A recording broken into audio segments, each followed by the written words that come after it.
평안을 너희에게 끼치노니 곧 나의 평안을 너희에게 주노라.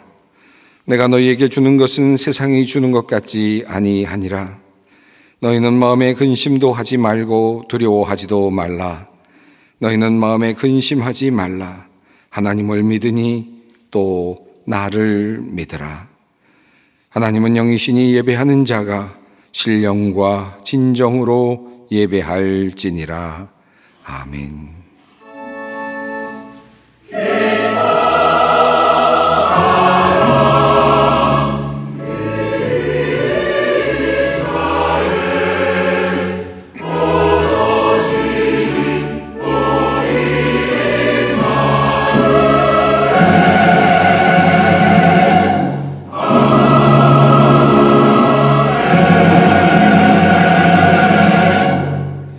영원히 찬양받으실 주 여호와 우리 아버지 하나님, 그 놀라우신 능력과 크시는 총을 인하여 주께 영광 돌립니다.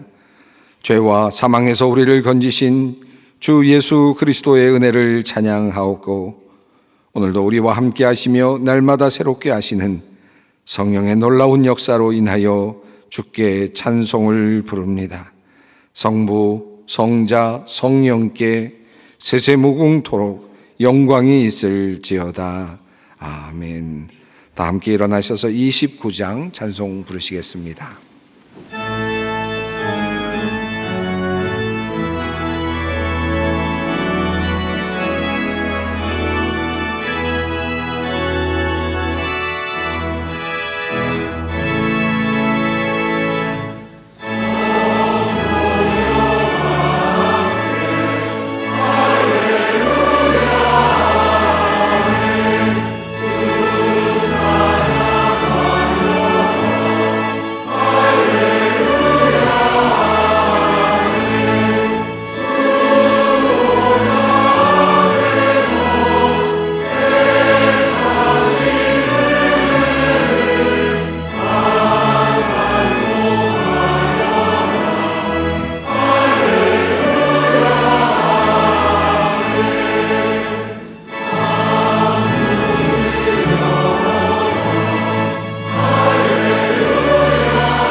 시위를 떠난 화살이 다시 돌아올 수 없듯이 우리의 삶도 다시는 돌아올 수 없는 곳으로 달려갑니다. 참으로 자비로우신 하나님, 모든 것이 다 타들어가고 모든 것이 소비되어 더 이상 아무것도 남지 않을 우리의 어느 절망스러운 미래를 위하여 당신의 귀한 아들 예수 그리스도를 보내주시고 우리가 거할 처소를 예비하여 주심을 참으로 감사드립니다. 이 소식, 이 귀한 희망 모르고 살고 있는 사람들, 여전히 마지막을 보면서도 어쩔 수 없이 절망 가운데 사는 사람들에게 이 복된 소식 전파하라 명령하신 주님, 주님께서 다시 오실 대림절을 보내며 신랑을 기다리던 신부가 등불에 기름을 준비하듯이 우리의 옷깃을 여미며 지금까지 나태하였던 우리의 삶을 되돌아보며 우리의 게으름과 부족함을 회개합니다. 우리는 주님의 뜻을 따라 살지 못하였고 주님의 귀한 복음을 전파하는 데 빠르지 못하였습니다. 주님, 우리의 허물을 용서하여 주시옵소서. 이 시간 주님의 오실 날을 마주 대하며 심히 애통하는 사람들에게 주님께서 은혜를 내려주시기를 간구합니다. 잘못 살아온 시간들을 반성하며 안타까워하는 사람들에게 주님 위로와 평안을 내려주시옵소서. 지금은 하나님과 나만이 아는 죄를 생각하며 묵묵히 참회의 기도를 드립니다. 누가 정죄하리요? 죽으실 뿐 아니라 다시 살아나신 이는 그리스도 예수시니 그는 하나님 우편에 계신 자요 우리를 위하여 간구하시는 자시니라. 누가 우리를 그리스도의 사랑에서 끊으리요? 그러므로 이제 그리스도 예수 안에 있는 자에게 결코 정죄함이 없느니라. 아멘.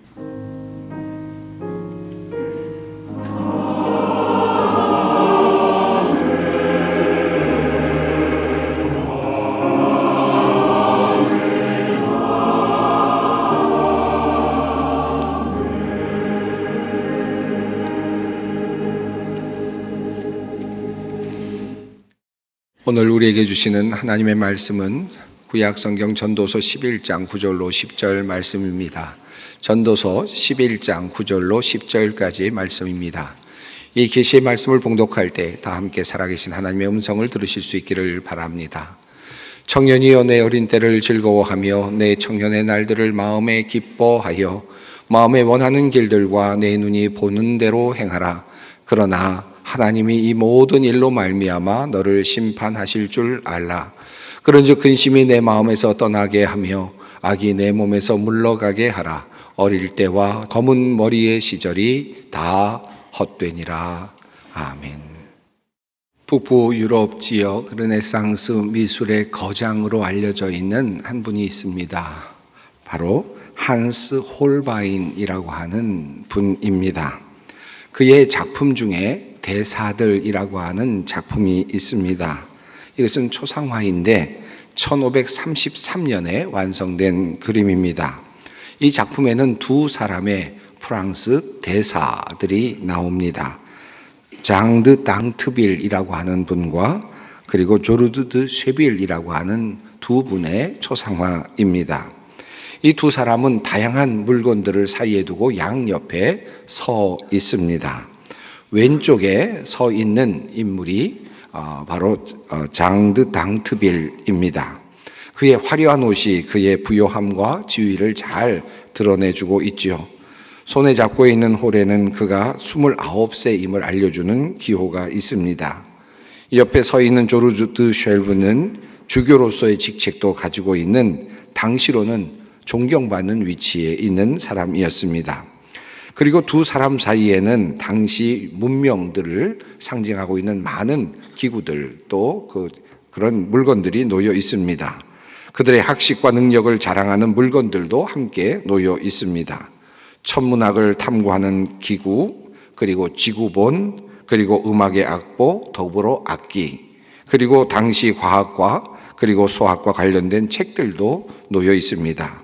그리고 그 중간에 의미심장한 하게 시계가 하나 놓여 있기도 합니다. 디테일이 강한 이 작품 속에 한 가지 비밀이 담겨 있습니다. 바로 두 사람 사이 앞부분에 그려져 있는 무슨 형체인지 알 수 없는 형체, 카펫 부분에 그려져 있는 바로 그것입니다. 이 그림은 무엇인가 왜곡된 형태로 그려져 있는데 실제로 그 그림을 보게 되면 그것은 해골임을 알게 됩니다. 아나모르포시스라고 하는 기법으로 그려진 그림이라고 합니다. 특정한 각도에서만 그것이 보이도록 그려진 그림인데 그 그림의 내용은 바로 해골이라는 것입니다. 이 그림은 미학을 공부하는 분들이나 다양한 사람들에 의해서 걸작으로 평가받아 왔습니다. 다양한 당시의 종교적, 문화적, 사회적 상황을 디테일하게 묘사했다라고 하는 칭찬과 더불어서 그림을 한 면에서만 보는 것이 아니라 다른 면에서 볼 수 있도록 그래서 다양한 각도에서 해석이 가능하도록 만들었다는 점에서 극찬을 받고 있는 그런 그림이기도 합니다. 이 그림이 상당히 큰 그림입니다. 2m에 달하는 큰 그림인데 런던에 있는 내셔널 갤러리에 소장되어 있다고 합니다. 여러분 한번 가서 보실 만한 그런 그림이 아닐까 생각이 듭니다. 그런데 무엇보다도 이 그림에서 눈에 띄는 것이 있다면 그것은 바로 화려한 두 젊은 사람과 해골의 상징적인 대비가 아닐까 생각이 듭니다. 화려한 옷을 입고 그리고 한창의 나이, 젊은 나이에 당시에 다양한 학문들을 학습하고 있고 또 음악을 할 줄도 알고 음악을 연주할 줄도 알고 과학과 수학을 이해하고 있는 사람, 그리고 나침판이나 천문학의 기기들을 활용할 수 있는 사람, 또 외국으로 진출해서 또 대사로서의 역할도 감당할 수 있는 출중한 능력을 가지고 있는 사람, 이 두 사람이 써 있는 이 초상화, 그런데 그 속에 그의 미래도 함께 나타나 있습니다. 그의 현재가 화려하고 멋지고 젊은 그런 현재라면 그의 미래는 바로 죽음입니다. 그리고 해골입니다. 허무라고 할 수 있을 것입니다. 그런데 이것을 정면에서는 볼 수가 없습니다. 정면에서 보면 그저 화려한 그의 모습만이 드러나죠. 비스듬하게 다른 쪽에서 볼 때만 해골의 모습이 역력하게 드러납니다. 그리고 그의 미래가 보이는 그런 특별한 그림이라고 할 수 있겠습니다. 덴마크의 학자로 꼽히는 최고의 작가로 꼽히는 이자크 디네센이 쓴 바베트의 만찬이라고 하는 작품이 있습니다. 1987년에 영화로도 만들어져서 많은 사람들에게 또 사랑을 받았던 작품이기도 합니다. 어느 노르웨이 산골 마을에 목사인 아버지를 도와서 독실한 청교도 공동체를 이루며 살아가는 두 자매가 있었습니다. 마르티네와 그리고 필리파라고 하는 이 젊은 여인들인데, 이 여인들은 너무나도 아름다워서 주위에 많은 남성들이 그곳에 찾아와서 기웃거리기도 했던 그런 여인들이었습니다. 어느 날 그곳에 군인 장교 로벤 헬름이라고 하는 한 사람이 찾아옵니다. 잠시 머물던 중에 그 자매 중에 하나인 마르티네와 잠시 사랑에 빠지게 됩니다. 그러나 그곳에서 더 이상 있기는 어려웠습니다. 그는 많은 세상적인 욕망을 가지고 있었기 때문입니다. 그가 세상에서 이루고자 했던 그 욕망 때문에 결국 그는 그 사랑을 버리고 떠나가게 됩니다. 그리고 시간이 흘러서 그는 장군이 됩니다. 그리고 세상적으로 본다면 많은 부귀와 영화를 누리게 되었습니다. 그러다 어느 날 나이가 많이 들어서 그 마을을 다시 들르게 되었습니다. 여전히 그 여인 마르티네와 필리파는 그곳에서 가난하고 어려운 사람들을 도우면서 살다가 이제 노인이 되어가고 있었습니다. 모든 것을 다 얻었던 그 사람이 그곳에 장군으로 와서 이제 그들과 함께 식사를 나누려는 바로 그런 순간이 다가오고 있었습니다. 어찌 본다면 로벤 헬름은 그의 첫사랑과의 만남일 수도 있을 것입니다. 자, 그런데 로벤 헬름은 이제 그 잔치, 그 여인들을 만나는 그 공동체원들을 만나기 직전에 그는 자기 일을 향하여서 이렇게 독백을 하듯 자기 자신의 그 젊은 시절에 로벤 헬름에게 이야기를 하는 모습이 나옵니다.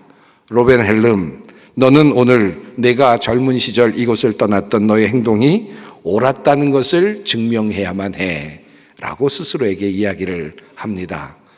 글쎄요, 그의 마음이 어떤 마음이었을까요? 많은 생각이 드는 그런 대사이기도 합니다.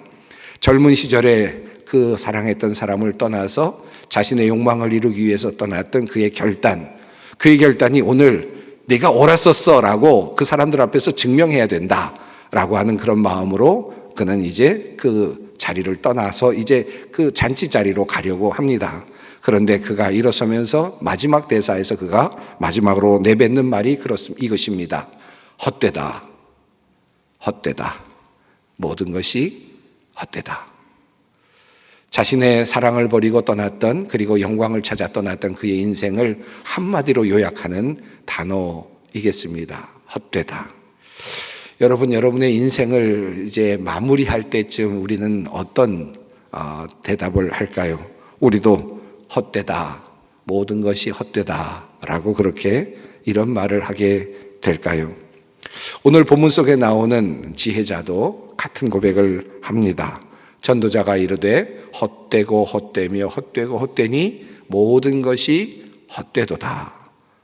이 고백은 참 유명한 고백이죠. 여러분이 너무나도 잘 알고 계시는 고백입니다. 헛되다는 단어가 5번이나 사용되었습니다. 이 히브리어로 헛되다는 단어는 헤벨입니다. 이 헤벨은 증기 또는 숨 이런 것을 의미하는 단어입니다. 공허함, 덧없음, 헛됨으로 번역이 됩니다. 여기서 5번이나 헛되다라고 말을 한 것은 히브리어의 최상급을 나타내는 문학적 표현이라고 합니다. 전도자는 해 아래서 수고하고 있는 사람의 수고가 헛되고 헛되다라고 그렇게 고백합니다. 그런데 이 헛되다라고 고백하는 이 전도자, 이 지혜자는 누구입니까? 바로 이스라엘의 위대했던 왕 솔로몬입니다. 당시 최고의 지혜자였던 그의 지혜에 대한 소문이 바깥으로 너무 많이 소문이 나서 많은 왕들과 사람들이 그를 찾아왔던 바로 그 사람 솔로몬입니다. 이스라엘의 왕으로서 가장 큰 영예와 부귀와 명예를 얻었던 사람입니다. 풍요 그리고 번영의 중심에 서 있던 바로 그 왕의 마지막 이야기, 그가 얻은 지혜는 바로 헛되다라고 하는 고백입니다. 그가 자신의 삶을 곰곰이 회상해 보니 모든 것이 다 헛되다라고 고백을 하는 것입니다. 다른 사람들은 당신은 지혜가 많이 있으니 참 좋겠습니다라고 그렇게 부러워하지만 정작 그 전도자 솔로몬은 지혜가 많으니 번뇌와 근심도 많습니다라고 그렇게 이야기를 건네는 것입니다. 그는 모든 것들을 다 누려보고 번영도 경험해 보았지만 결국 그 모든 것이 헛되다라는 사실을 알아차린 그런 지혜자였습니다. 어떤 분들은 이렇게 말할지 모르겠습니다. 나도 그 정도 한번 경험하면 헛되다는 말 할 만할 것 같다. 그런데 사실 우리들의 인생을 살면서 우리도 역시 힐끗힐끗 그러한 모습들을 발견하곤 하지 않습니까? 점점 나이가 들어가면서 또 주위의 어르신들이 한 분씩 주님께 부르심을 받는 모습을 보면서 나이가 들어가며 여러 질병과 고통 속에서 살아가고 있는 모습을 보면서 위대했던 인물들이 그렇게 참으로 그저 덧없이 쓰러져가는 모습을 보면서 인생이 참으로 헛되다라는 생각을 하곤 합니다. 그럴 때마다 우리 마음속에 드는 생각은 무엇입니까? 이런 인생 잘 살아야 되겠구나. 헛된 인생, 어떻게 인생을 정말 알차게 살까 하는 그런 생각이 들곤 하지 않습니까? 어떤 분들은 이런 생각을 할지도 모르겠습니다. 헛된 인생이다, 허무하다. 그러니 그저 그냥 포기하고 살자, 포기하자, 인생 자체를 포기하자. 아무래도 헛된 세상인데 그렇게 생각하는 분들도 있겠지만 대부분의 사람들은 반대죠. 도리어 한 번밖에 없는 인생인데, 단 1회밖에 없는 인생인데, 이렇게 헛되게 지나가는 인생인데 그럼에도 불구하고 내 인생을 알차게 만들어 보아야 되겠다 하는 마음이 우리 마음속에 늘 존재하곤 합니다. 그런 의식을 표현하는 단어가 있습니다. 고대 로마의 시인이었던 호라티우스의 작품 속에 나오는 단어입니다. 표현이죠. 카르페 디엠이라고 하는 표현입니다. 이 명언은 이렇게 되어 있습니다. 현재를 즐겨라. 카르페 디엠. 미래에는 최소한의 기대만 걸어라. 이 말은 나중에 영화 죽은 시인의 사회에서 로빈 윌리엄스가 존 커팅 선생님 역을 하면서 아이들에게 하는 그런 대사로 아주 유명해졌고 또 알려지기도 했습니다. 카르페 디엠, 오늘을 즐겨라 아이들아, 너희의 삶을 특별하게 만들어라 했던, 이렇게 말했던 대사가 유명한 대사가 되기도 하였습니다. 이 카르페 디엠이라고 하는 이 말은 인생이 유한하기 때문에, 인생이 참 허망하게 지나가기 때문에, 그러니까 그냥 향락에 빠져 살아라 라는 말이 아니고, 두려움에 빠져 살라는 말도 아니고, 게으르게 살아도 된다라는 말이 아니라, 인생이 단 한 번뿐이기 때문에 현재를 최대한 알차게 살아야 된다, 현재를 즐기며 살아야 된다, 위대하게 살아야 된다라고 하는 가르침이라고 할 수 있겠습니다. 도리어 이 삶을 포기해서는 안 된다, 역설적으로 삶에 대한 치열함을 가지고 몸부림치며 살라라고 하는 그런 명령이기도 하겠습니다. 이와 비슷한 표현이 오늘 본문 속에 나오고 있습니다. 바로 전도서 오늘 본문 말씀, 지혜자의 말씀입니다. 청년이여 내 어린 때를 즐거워하며 내 청년의 날들을 마음에 기뻐하여 마음에 원하는 길들과 내 눈이 보는 대로 행하라. 인생이 헛되다라고 말하고 있는 이 전도서의 11장에 나오는 말씀입니다. 헛되고 헛되다라고 말씀하는 이 지혜자는 결국 그렇기 때문에 젊은이여 네가 원하는 대로 살아봐라. 그러므로 너는 알차게 살아라. 너는 마음에 기뻐하는 대로 삶을 살아보아라 라고 그렇게 권면하고 있는 것입니다. 마음껏 살라라고 하는 자유의 명령입니다. 젊은 시절을 놓치지 말라라고 하는 그러한 지혜의 말씀입니다. 그 짧게 지나가는 청년의 날을 기쁘게 보내라고 하는 말씀이기도 합니다. 현재 중에 사람의 현재 중에 가장 좋은 현재가 언제일까요? 그것은 바로 젊은이들이 경험하는 현재가 아니겠습니까? 그 현재를 즐기라라고 하는 말씀입니다. 왜 그렇습니까? 인간의 삶은 허무한 삶이기 때문입니다. 그런데 전도자는 여기에서 끝나지 않습니다. 카르페 디엠, 젊은이여 즐겁게 살아라 라고 하는 말로 그냥 끝나지 않습니다. 그렇게만 끝나면 더 기쁠 것 같고 더 즐거울 것 같은데 성경의 말씀, 지혜의 말씀은, 지혜자의 말씀은 여기서 끝나지 않고 한 말씀이 덧붙여져 있습니다. 이어서 말씀합니다. 그러나 하나님이 이 모든 일로 말미암아 너를 심판하실 줄 알라. 유한한 인생을 살아가는 사람들이 가져야 할 지혜로운 삶의 태도는 하루하루의 삶을 즐겁게 살아가는 것입니다. 마음껏 살아가는 것입니다. 자신이 하고 싶은 대로 하면서 살아가는 것입니다. 그런데 단 한 가지 조건이 있습니다. 하나님께서 마지막에 너를 심판하실 줄로 알고 그리고 염두에 두고 살아가라라는 말씀입니다. 마음대로 살라더니 그런데 마지막에 심판이 있다니 병 주고 약 주고인가, 약 주고 병 주고인가 그렇게 따지실 분이 있을지도 모르겠습니다. 조금 마음에 들지 않는 그런 말씀처럼 들리기도 하고 우리의 자유를 결국은 억압하는 말씀으로 들리기도 할 것입니다. 하지만 전도자가 이렇게 말씀하는 이유는 매우 중요한 그런 이유가 사실은 있습니다. 우리가 마음대로 할 수 있고 또 살 수 있어야 하겠지만 그렇다고 살인하며 살 수는 없지 않겠느냐라는 말이죠. 또 내가 하고 싶다고 해서 내가 그저 마음대로 간음하며 살 수는 없지 않겠느냐라는 말이고 또 내가 거짓말을 하고 싶다고 해서 내가 마음껏 거짓말하며 살 수는 없지 않겠느냐라고 하는 당위적인 말씀이 이 안에 내포되어 있다고 할 수 있겠습니다. 즉 다시 말하면 나의 일차적인 이 자유가 다른 이의 자유를 억압해서는 안 된다라고 하는 말씀이 이 안에 포함되어 있다고 할 수 있겠습니다. 네가 마음대로 할 수 있지만 다른 사람들의 그 자유를 침해해서는 안 된다라고 하는 그런 말씀이 이 안에 들어있다고 할 수 있겠습니다. 그러나 이 뜻을 조금 더 넘어서는 더 큰 의미가 있습니다. 이것은 바로 이 말씀이 사실이기 때문에 그러합니다. 지혜자는 그것을 눈치챈 것입니다. 부정하고 싶고 받아들이고 싶지 않겠지만 이것이 바로 하나님의 뜻이고 도도하게 흘러가고 있는 하나님의 길이다. 하나님의 다스림의 과정이다라고 하는 것입니다. 이것이 우리가 경험해야 할 미래의 진실이라는 말씀입니다. 이 사실을 받아들이며 살아가는 것이 참다운 지혜라고 지혜자는 우리에게 말씀하고 있습니다. 그러므로 지혜자는 말합니다. 청년이여 내 어린 때를 즐거워하며 내 청년의 날들을 마음에 기뻐하여 마음에 원하는 길들과 내 눈이 보는 대로 행하라. 그러나 하나님이 이 모든 일로 말미암아 너를 심판하실 줄 알라. 학생에게 내 마음껏 살아도 된다. 하고 싶은 대로 해라. 그런데 마지막에 기말시험이 있다. 라고 말하는 것과 비슷한 느낌입니다. 마음껏 살 수 없는 이유가 무엇 때문입니까? 결과에 책임을 져야 되기 때문 아니겠습니까? 그런데 마음껏 살라라고 말씀하시면서 결과는 책임져야 된다.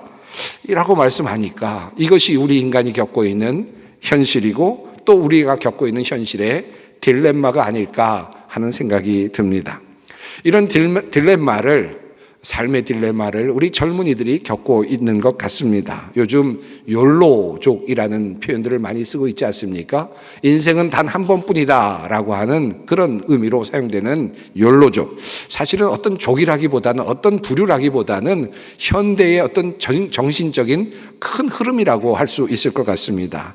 2016년에 옥스퍼드 사전에 신조어로 그렇게 등재될 정도로 아주 유명해진 욜로라고 하는 이 단어는 불확실한 미래를 대비하며 전전긍긍하기보다는 현재의 삶에서 최대한 기쁨을 누리며 살자라고 하는 그런 사람들의 어떤 정신적인 세계라고 할 수 있을 것 같습니다. 내가 누리는 행복감, 그것이 중요하기 때문에 비록 조금 우리가 과하게 뭔가를 쓰더라도 내가 오늘 좋다면 소비할 수 있다라고 생각하는 사람들, 이런 사람들의 정신이라고 할 수 있겠죠. 그런데 이러한 욜로의 흐름이 굉장히 각광을 받고 그리고 큰 흐름처럼 도도하게 흘러가는 것 같더니, 그런데 최근에 그 흐름이 조금 옅어지는 그런 분위기가 감지됩니다. 최근에 조사 보고서가 나왔는데 엠브레인 트랜스 모니터라고 하는 기관에서 조사한 내용입니다. 2022년 1월에 전국 19살부터 59살까지 남녀 1000명을 대상으로 조사한 내용입니다. 현재 하고 싶은 것을 하면서 살아야 후회가 없다. 어떻게 생각하느냐? 당신도 그렇게 생각하느냐? 현재 모든 것을 하면서 하고 싶은 것 마음껏 하고 살아야지, 이렇게 하는 이런 말에 동의하느냐라고 물었더니 74%가 동의한다라고 대답을 했습니다. 그러니까 정말 많은 사람들이 나의 행복을 위해서 살고 싶다라고 생각을 하는 거죠.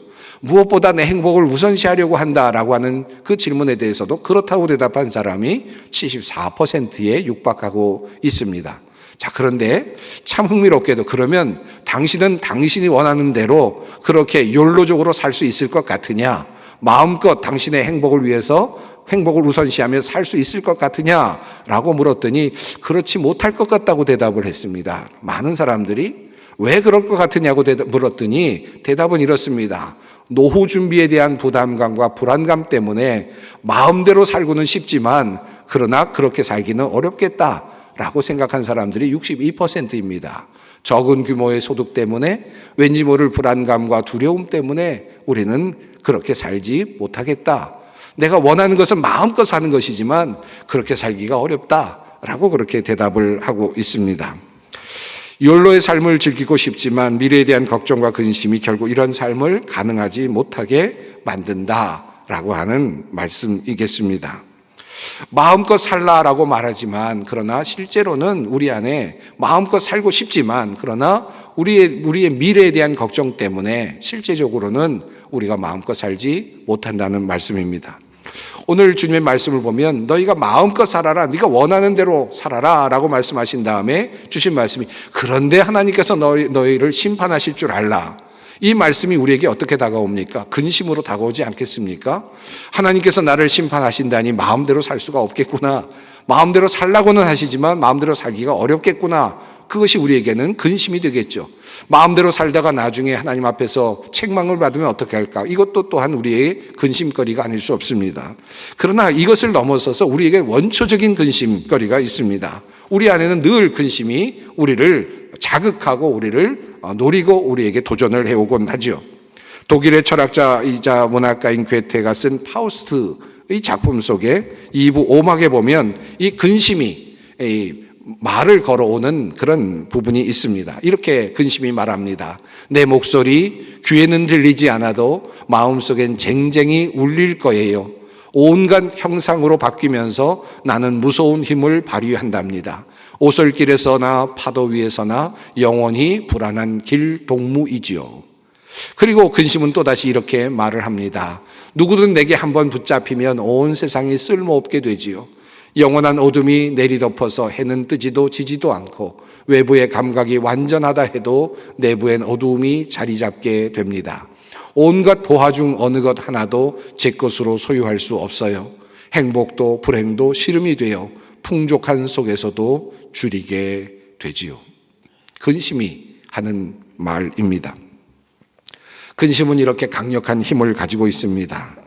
이 시대를 살아가는 수많은 사람들 중에도 근심과 걱정거리에 억눌려서 사는 이들이 참 많이 있습니다.